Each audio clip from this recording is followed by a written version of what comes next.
L'histoire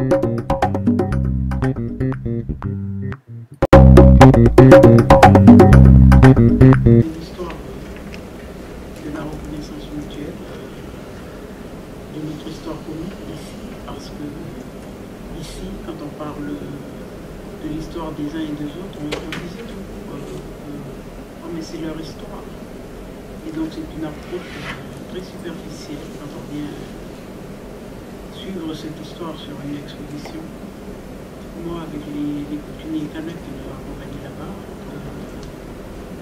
on a aussi grandi d'une richesse très importante, d'avoir appris à aller vers l'histoire des Arabes et des Berbères ici. Vous savez, quand on réussit une exposition, les gens qui ont l'habitude des pratiques culturelles, la première chose qu'ils nous demandent, c'est est-ce qu'il va y avoir un catalogue de ce qu'on en a vu. Et donc, effectivement, quand on a fait l'exposition, il n'y avait pas de catalogue.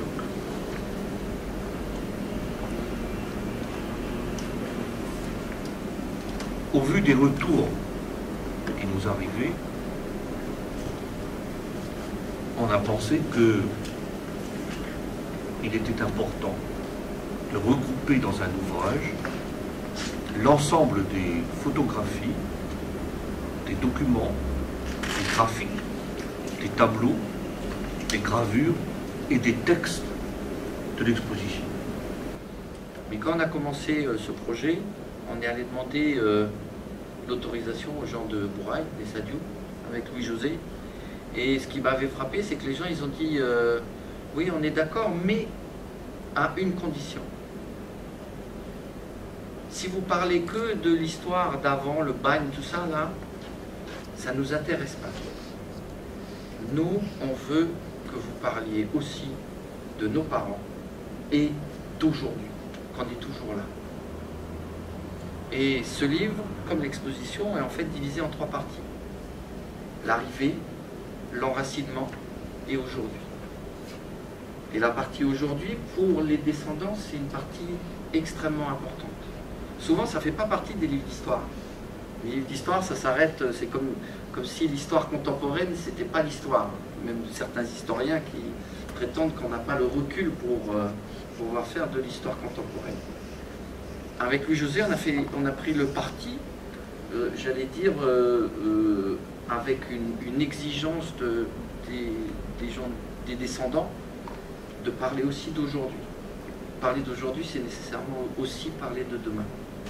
Que ce livre est fait pour faire mieux connaître la vérité sur les Arabes. Parce que ce qui était dit n'était pas forcément toujours ce qui est dit. Et on était perçus comme des colonisateurs. Et aujourd'hui, ceux qui ont vu l'exposition, ceux qui verront le livre, comprendront que quand on parle de communauté arabe, ils ne sont pas arrivés libres. Ils sont arrivés par la force des choses, et forcés et contraints. On me disait Christophe tout à l'heure, avec les chaînes et les mains liées au fond des caves, avec un non-retour. C'était un billet simple. Donc au départ, on était considérés comme des colonisateurs, aujourd'hui on nous voit autrement. Et ça, ce ne sont pas mes paroles, ce sont les paroles, comme disait M. Haïfa, à la sortie de l'exposition en Algérie, de certains qui